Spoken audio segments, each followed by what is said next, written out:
Halo, selamat berjumpa kembali adik-adik. Kita akan bersama-sama bertemu. Bagaimana kabar kalian? Tetap sukacita, semangat. Mari kita bersama-sama datang kepada Tuhan sebelum kita masuk dalam waktu belajar firman hari ini. Mari kita berdoa. Tuhan yang penuh kasih, di dalam Tuhan Yesus Kristus kami bersama-sama datang kepadamu ya Tuhan, untuk mohon pimpinan di dalam kami akan belajar firman Tuhan, sehingga firman Tuhan tidak berlalu begitu saja bagi kami, tetapi kami boleh dimengertikan dan semakin kenal kepada Tuhan yang penuh kasih dan berdaulat itu. Terima kasih Bapa, kami sambut firman Tuhan hari ini hanya di dalam nama Tuhan Yesus Kristus, Juru Selamat kami yang hidup. Haleluya, amin. Kita masuk di minggu kedua di bulan Oktober ini, dan rupanya pandemi ini masih belum berakhir juga ya adik-adik. Ini berarti kita masih harus tetap belajar firman Tuhan dari rumah kita masing-masing. Sudah siap semua kah? Baik, tema yang kita pelajari hari ini adalah Allah memanggil Abraham atau Abram. Kita siapkan Alkitab kita dan silakan membuka di dalam Kejadian pasal 11.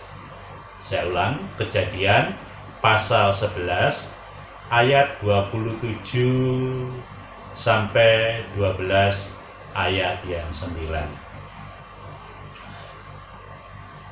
Menyingkat waktu, saya akan membaca ayat 27 dan pasal 12 ayat pertama. Selebihnya nanti adik-adik bisa membaca sendiri di tempat kalian masing-masing ya. Ayat 27 demikian firman Tuhan. Inilah keturunan Terah. Terah memperanakkan Abram, Nahor, dan Haran. Dan Haran memperanakkan Lot. Jadi Lot itu bisa dikatakan keponakan dari Abraham. Baik, kita lanjutkan pada pasal 12 ayat 1. Demikian firman Tuhan. Berfirmanlah Tuhan kepada Abram, pergilah dari negerimu dan dari sanak saudaramu dan dari rumah bapamu ini ke negeri yang akan kutunjukkan kepadamu. Nah, adik-adik sangat paham kan akan tokoh kita hari ini? Saya yakin kalian pasti sangat paham siapa Abram itu, yang pada akhirnya Tuhan mengubah namanya menjadi Abraham. Abram melakukan perjalanan yang hebat dan dramatis sebagai respon akan perintah dan janji Allah, di mana dia bersama keluarga besarnya pergi ke suatu tempat yang belum dia ketahui. Ya, sebuah perjalanan yang sangat berisiko, dan itulah yang akan kita bahas pada hari ini, supaya kita mengerti apa yang dibalik peristiwa itu yang membuat Abraham mampu meninggalkan tempat tinggalnya menuju ke suatu tempat yang baru. Kita akan melihat videonya sedikit ini.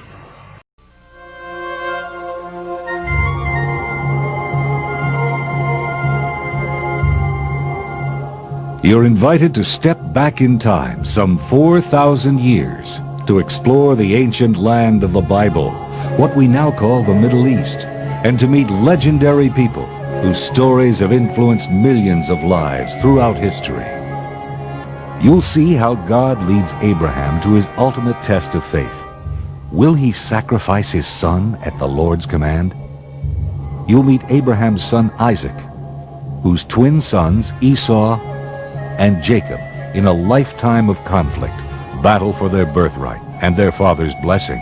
And you'll meet Jacob's handsome and compassionate son Joseph, sold as a slave into Egypt by his brothers, who eventually becomes one of the most powerful men in the court of Pharaoh. These are tales of intrigue, full of twists and turns, lies and deceptions, drama and passion. They are an integral part of history's most revered work of literature, the Bible.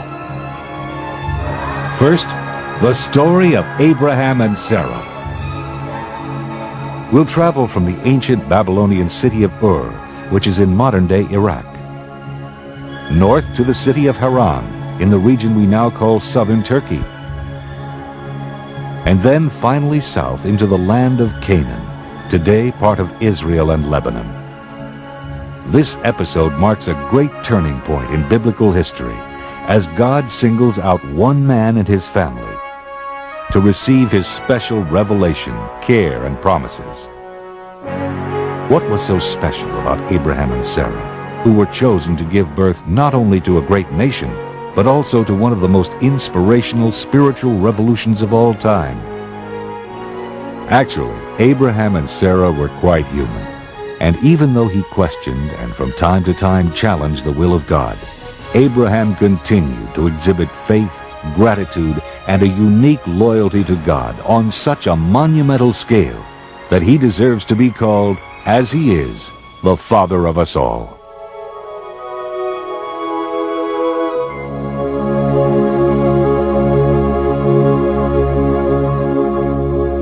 Our story begins in the city of Ur, in what is today Iraq.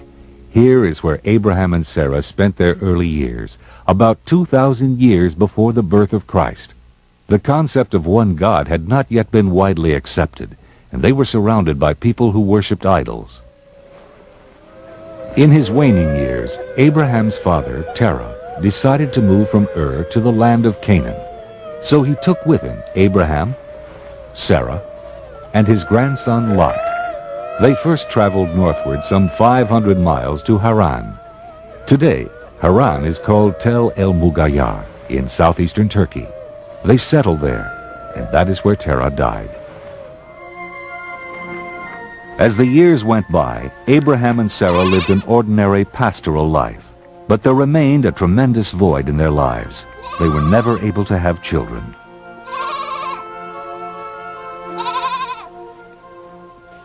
When Abraham was 75 years old, God challenged him to his first test of faith.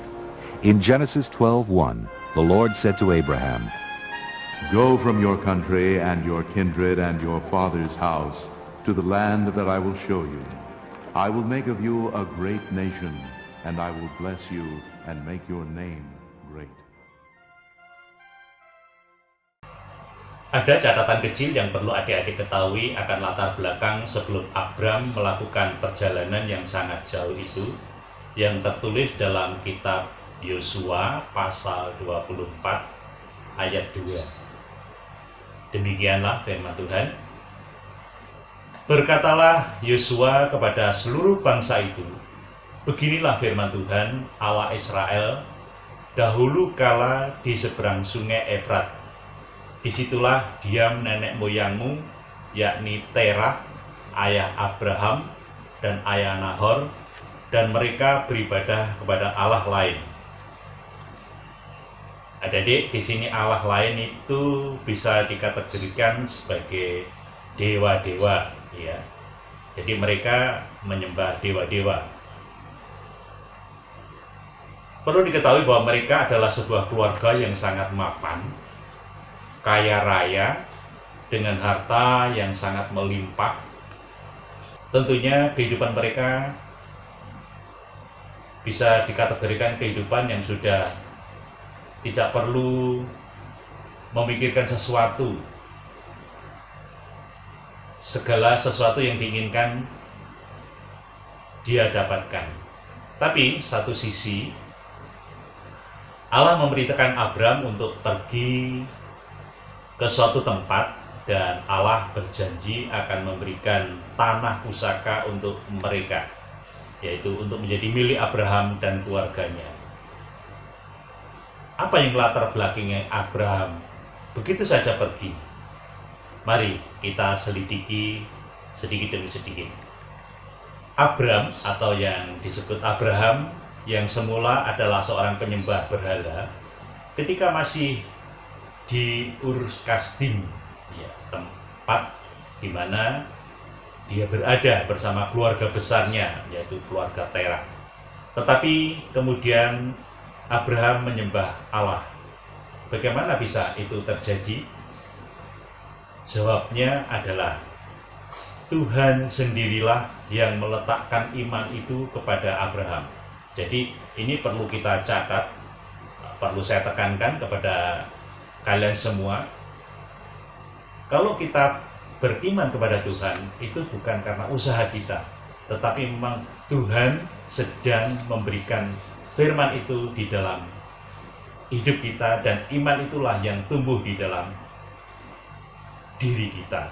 Jadi jawabannya adalah Tuhan sendirilah yang meletakkan iman itu kepada Abraham, sehingga Abraham menjadi mengerti, Abraham menjadi paham, dan Abraham menjadi tahu bahwa sesungguhnya Allah yang memberitakan bahwa dia harus pergi itu adalah Tuhan yang sesungguhnya, bukan dewa-dewa yang selama ini dia sembah.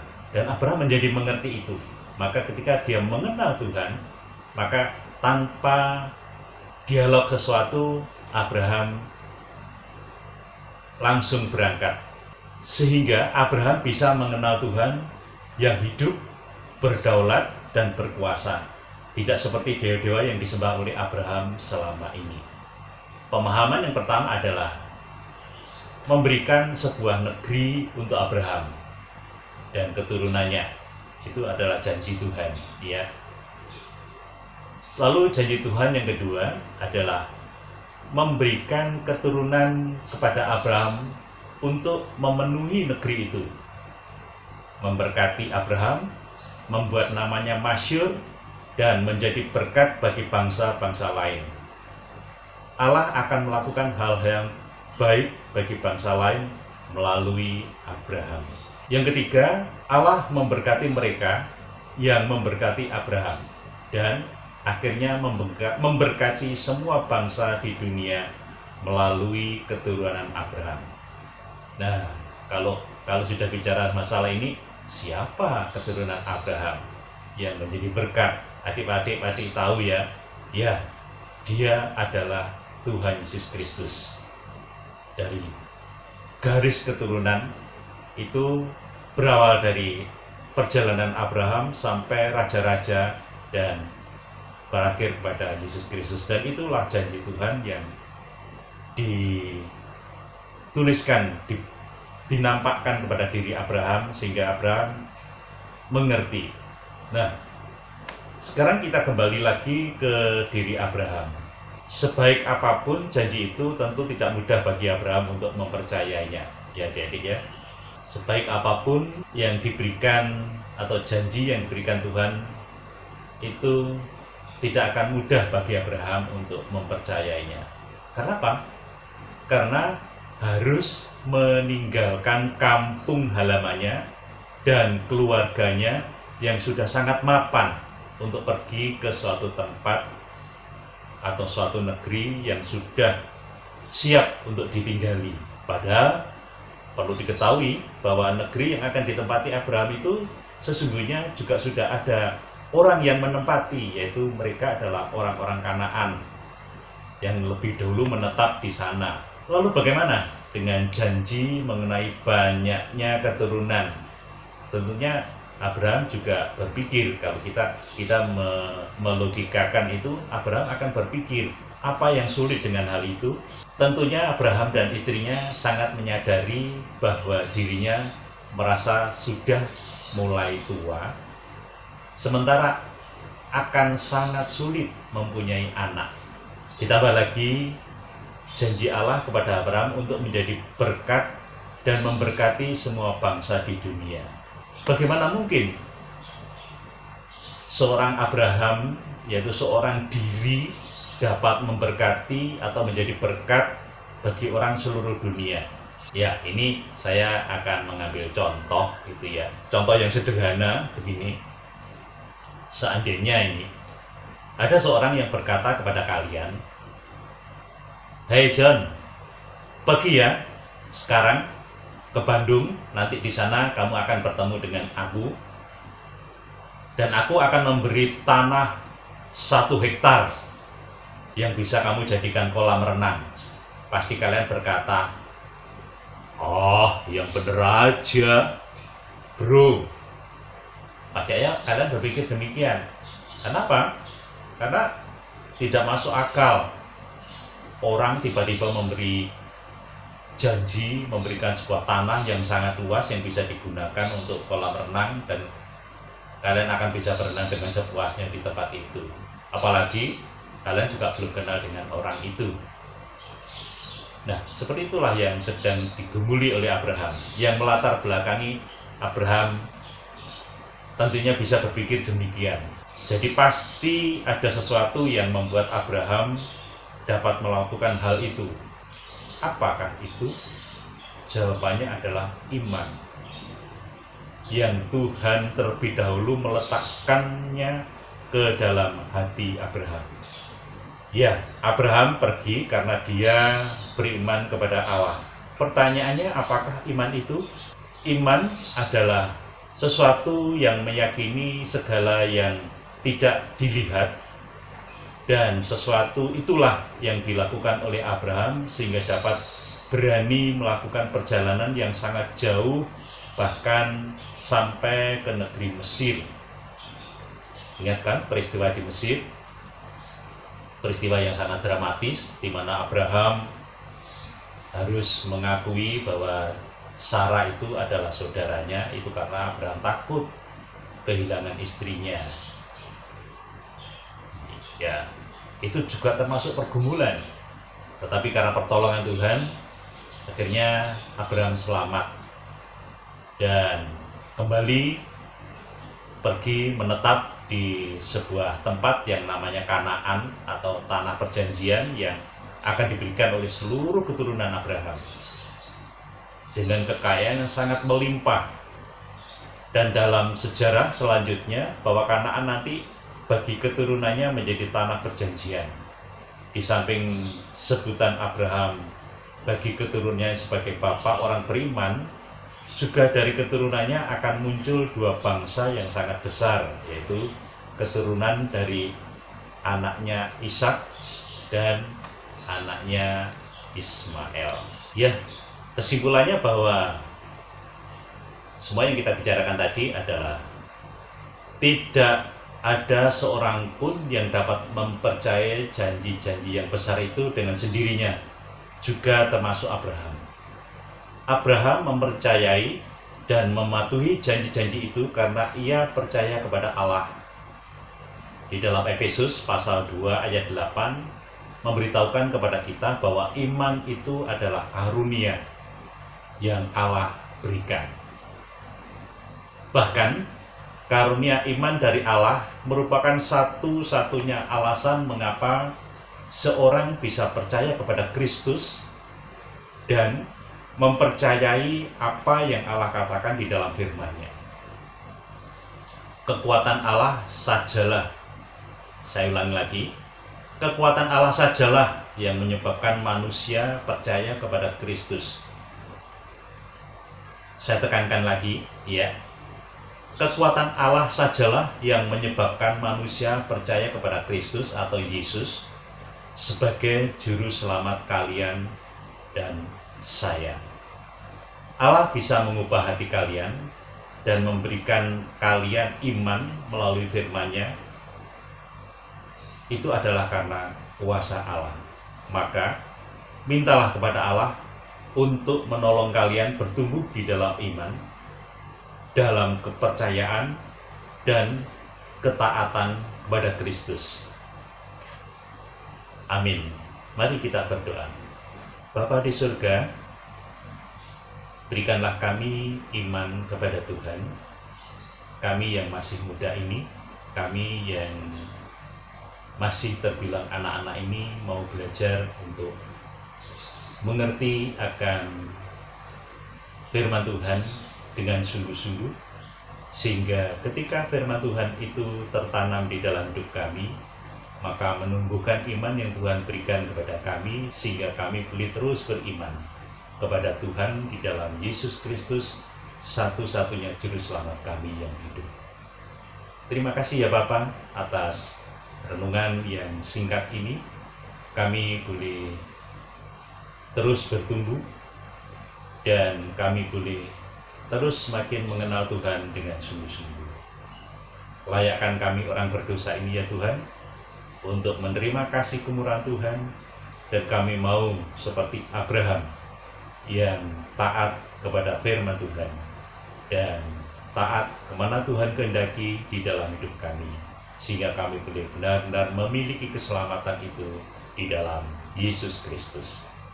Terima kasih Bapa, di dalam nama Tuhan Yesus Kristus kami berdoa dan bersyukur. Amin. Selamat hari Minggu, sampai jumpa minggu depan. Tuhan Yesus memberkati.